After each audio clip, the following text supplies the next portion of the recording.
Saya nak tanya, sebelum ni abang pernah dengar tak dekat mana-mana used car bagi 2 tahun, 5 tahun, 10 tahun warranty bang? Jarang lah. Selalunya benda-benda macam tu jarang saya dengar.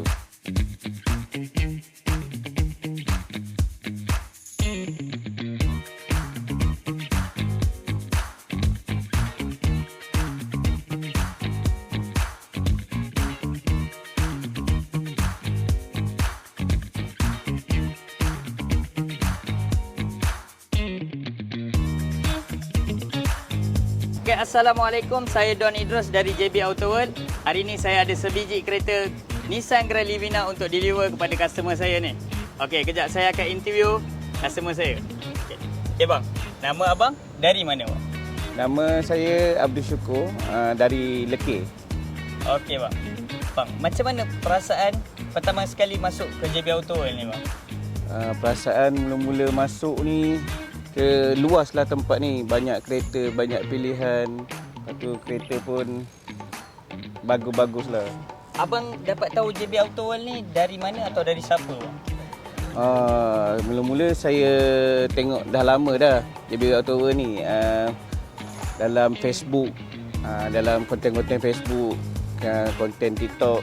Lepas tu anak buah saya yang recommendkan kat sini. Oh, sebab dia pernah beli sebelum Dia ni? pernah beli kat sini. Kenapa abang pilih JB Auto World bang? Lepas abang survey, mesti abang pernah survey used car lain juga kan? Ya, saya banyak survey kat area sini. Antara kereta-kereta yang good looking lah, bila tengok tu tak sakit mata. Lepas tu servis baik. Kalau ambil tak rasa rugilah. Okey bang.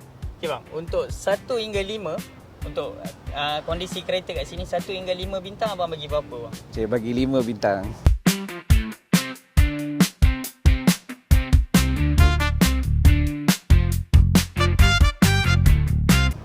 Okey, untuk servis salesman pula. Saya sebagai salesman, abang deal dengan saya dekat-dekat seminggu ni.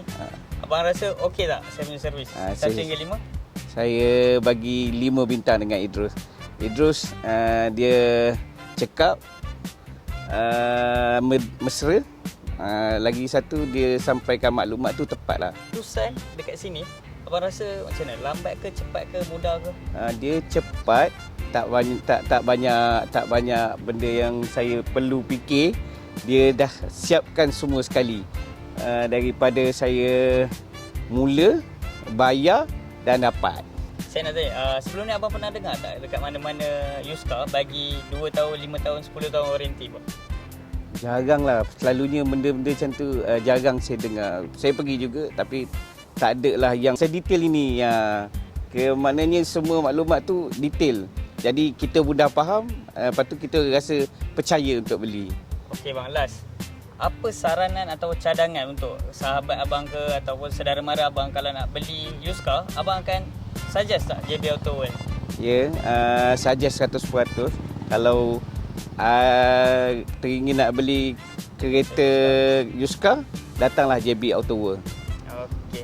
Nak cari used car yang berkualiti, datanglah ke JB Auto World.